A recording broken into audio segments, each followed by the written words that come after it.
Thank you, Sean. That was wonderful and perfect, of course, for the lesson this morning.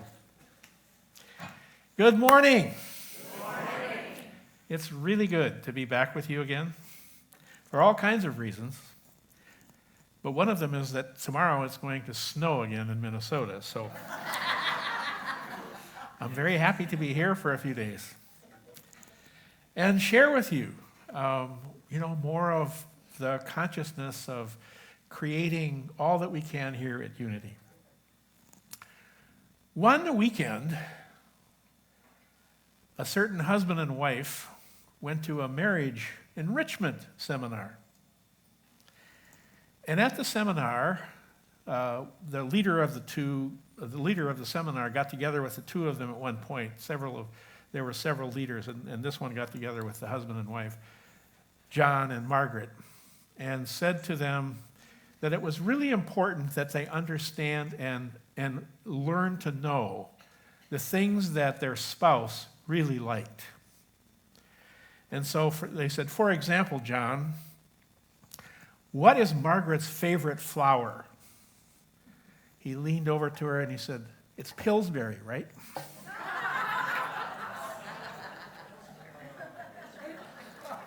Wasn't totally clear on the concept yet.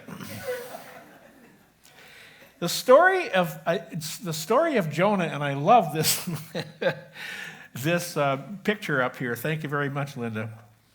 The story of Jonah in the Jewish Bible, or what we call the Old Testament, is one of my all-time favorite Bible stories to interpret. And it comes up again in the Gospel of Matthew, in Matthew 12, when the Pharisees and the Sadducees asked Jesus, if you are who you say you are, show us a sign. Jesus replied, no sign will be given to this generation except the sign of Jonah. The Pharisees and Sadducees got very upset with this, and I'll explain why in a little while. But first, I want to talk about the story of Jonah. And most of us heard this as the story of Jonah and the whale. I know I did in my childhood. There's actually no mention anywhere of a whale in this story. The story is about Jonah and a really big fish. One Monday morning, a girl came to her third grade class and told the teacher that they had studied in Sunday school the day before the story of Jonah and the whale, and that the whale had eaten Jonah, swallowed Jonah whole, and lived for 3 days in the whale's stomach. The teacher said, dear, I'm sorry to tell you this, but a whale's stomach isn't big enough to hold a human. The little girl got really upset with the teacher and insisted that this had to be true because it was in the Bible. The teacher said again, I'm really sorry to tell you this, but it's not possible to have a person in the stomach of a whale. The little girl said, when I get to heaven, I'm going to ask Jonah if this story is true. The teacher said, dear, what if Jonah isn't in heaven? What if Jonah's in hell? The little girl said, well, then you can ask him.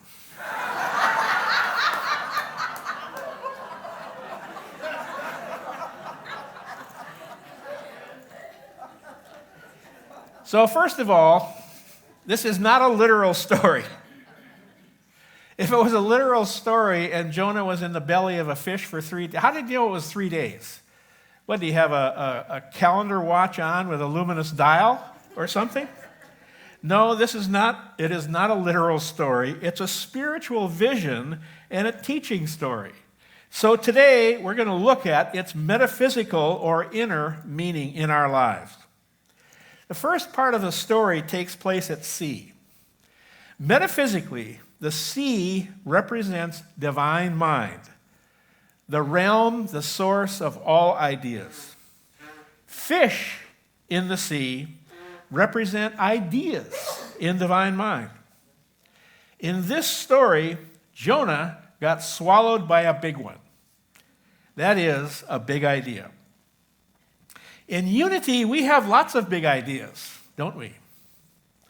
One of our big ideas is that our reality is shaped by our deepest beliefs.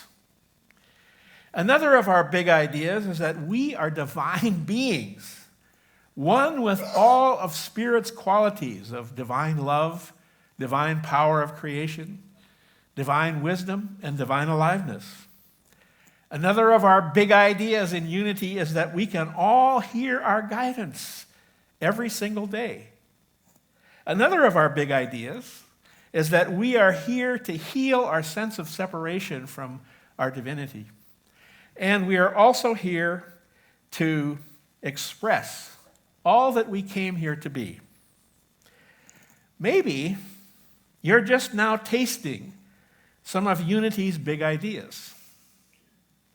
Or maybe you've swallowed some of them and you're in the process of digesting them. Or maybe you've even been swallowed by some of these big ideas. In other words, if you have been swallowed by them, it means they've become principles that you live by, principles that you stand on. If you've ever tasted and swallowed a big idea, or had the guidance to follow a big dream, maybe you can relate to the prophet Jonah. Jonah received some guidance in this story. This is, by the way, a very short book. You can actually read the whole thing in about half an hour. How did Jonah receive his guidance? The same way you and I do, as an idea that came to him. The idea that came to him was to go to Nineveh, the capital of Assyria, and prophesy.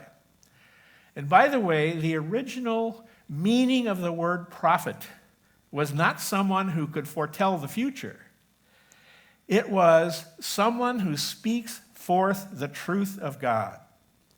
And how it usually came out was the prophet would say, if you continue doing whatever you're doing, this is what the future is going to look like for you. So God said to Jonah, go to Nineveh and tell them, outwardly you are experiencing a lot of prosperity, but inwardly you're starving. And he was to say to them, if you don't start putting God first in your life, the lack you're experiencing on the inside is also going to begin showing up on the outside. This was a constant theme for the Israelites. Whenever they put God first in their life, things went well. They were prosperous. They were at peace. Everything went well. But when they started trusting foreign alliances and didn't put God first in their life, then they began to experience famine and drought and war. So this was a constant theme. However, the book of Jonah is unique in the Jewish Bible.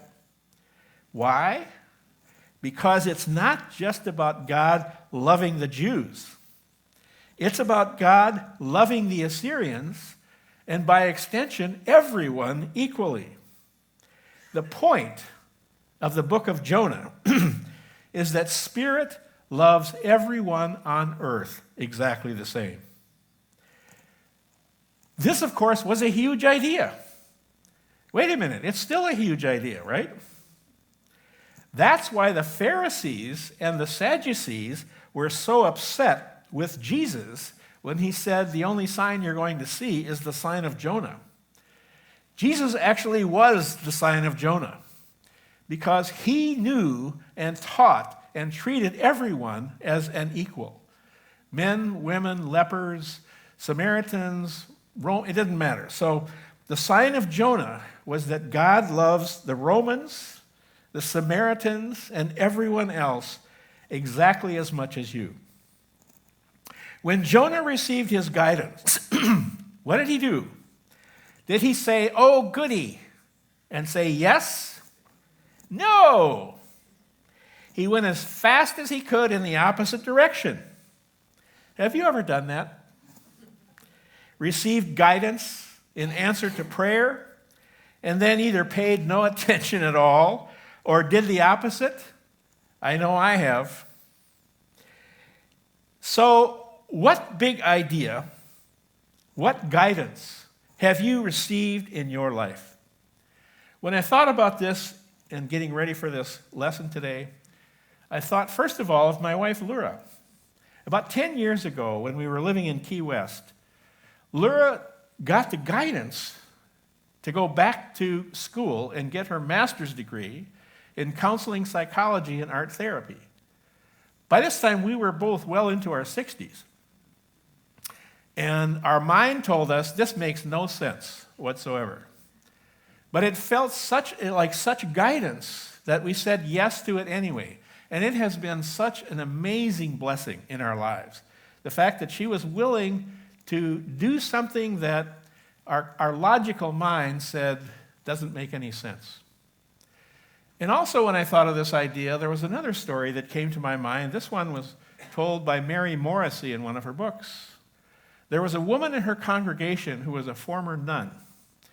And when this woman was a nun, she was getting to the age 65. That was mandatory retirement age in her order.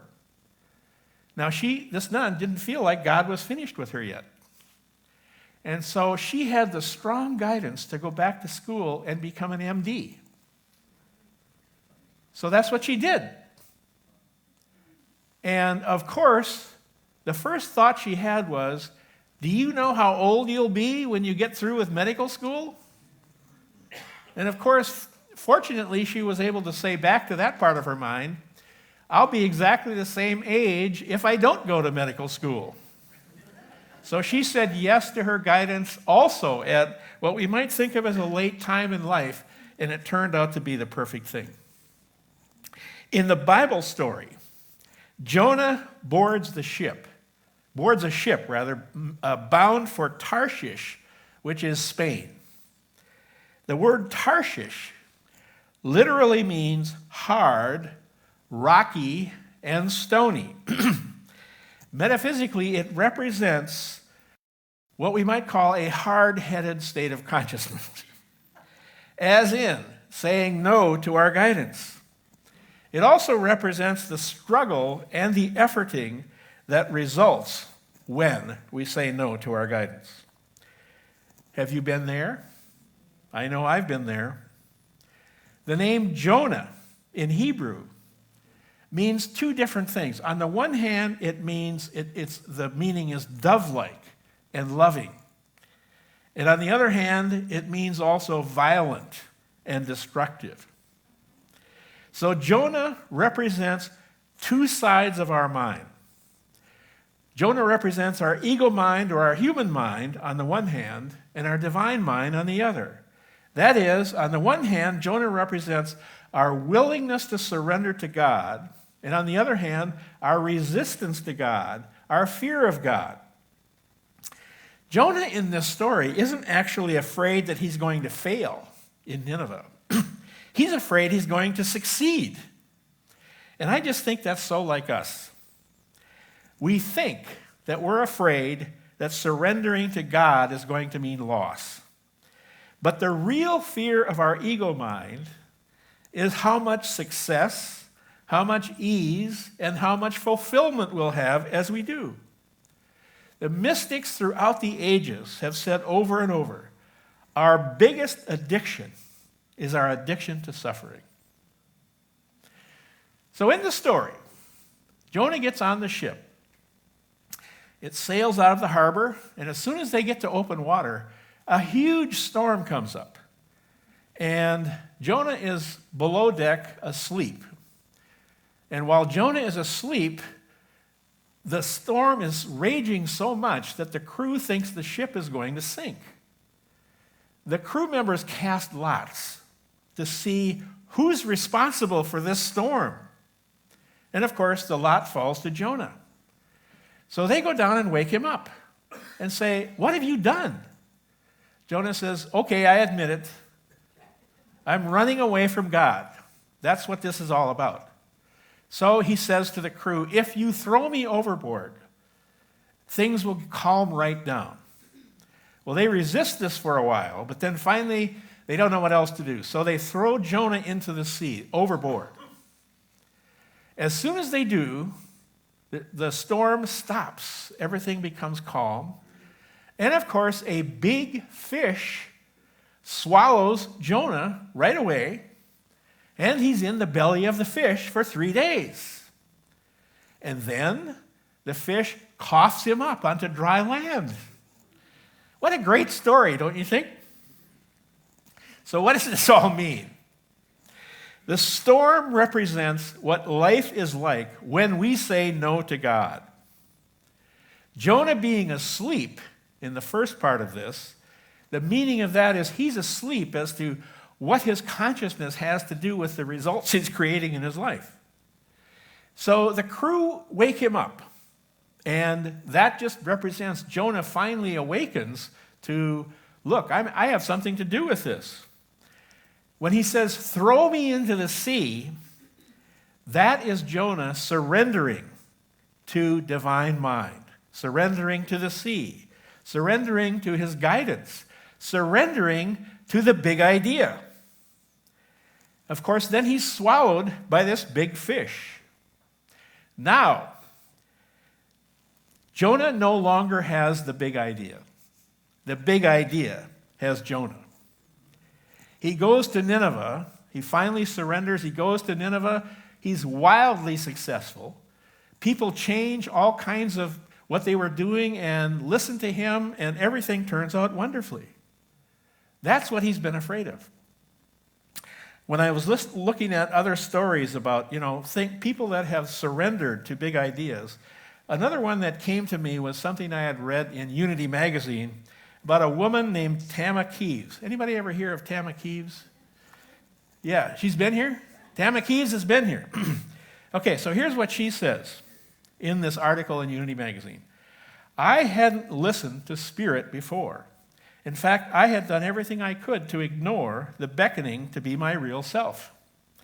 As a young woman, when I told my New York Jewish parents that I dreamed of being a writer someday, they suggested I should dream of putting a roof over my head instead. So, she said, I attended Harvard Law School and graduated with honors. Then I lunged into a high-status corporate firm where I worked nonstop and let my houseplants, my humanity, and my hopes die. My income soared. I could buy almost anything I desired, but all I really desired was another life. Every day I worked at the law firm, I felt more depressed. Finally, I did not want to wake up anymore. I just could not go on in the life that made sense. I was only drawn to a life that did not make sense. I quit my job. Leaping was better than dying. That's when my spiritual life became real and miraculous. I think that when we crave something that we think is impossible, God is handing us a holy invitation. Our desires are our doorways. I left my big law firm without a real plan or safety net. I had a yearning to write and to listen to the voice of joy within me. I reduced my living expenses, took a job waiting tables, clenched God's hand, and began experimenting with every kind of writing. I was terrified, yet more at peace than I'd ever been in my life. God became real to me. I could finally feel the love of the universe because I was doing something that I loved, and I was filled with thanksgiving. Finally, I realized I was meant to write a book. I needed to write it for my own healing, and I believed it would help others to discover and live their calling also. Over the next 12 years, I wrote my first book, This Time I Dance, Creating the Work You Love. And she finishes by saying, today, I make my living by writing and teaching and offering career coaching. People say I'm lucky or special, but it's not true. It is true that I'm living an extraordinary life, but it's only because I am following an extraordinary guide within me. So what big idea has showed up in your life?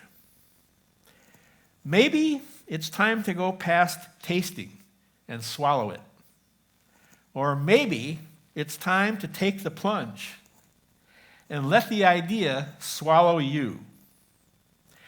Maybe the big idea is making unity principles a way of life and not just a mental concept.